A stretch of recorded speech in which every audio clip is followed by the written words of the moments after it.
সুষ্ঠু নিরপেক্ষ নির্বাচন হবে, এটা আমরা নতুন বন্দোবস্ত আমরা চাই। প্রশাসনের চালচিত্র আপনারা যদি লক্ষ্য করেন দেখবেন আগে ছিল একদিকে, এখন আবার আরেকদিকে কিন্তু হেলতেছে। ক্ষমতা আসার আগেই যদি ওইদিকে হেলে যায় তাহলে এই প্রশাসন তো হাসিনার আমলে যাই ছিল একই কাজ হবে, একই কাজ হবে।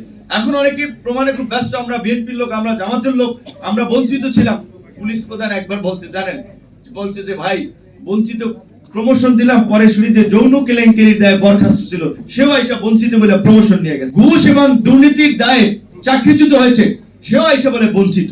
তো এই যে হঠাৎ করে আবার সবাই বিপ্লবী হয়ে যাওয়া, বিপ্লবের সবাই দোকানদার হয়ে যাওয়াটাও কিন্তু আবার অশুভ লক্ষণ। সেক্ষেত্রে আমরা প্রশাসনের একটা পেশাদারিত্ব চাই।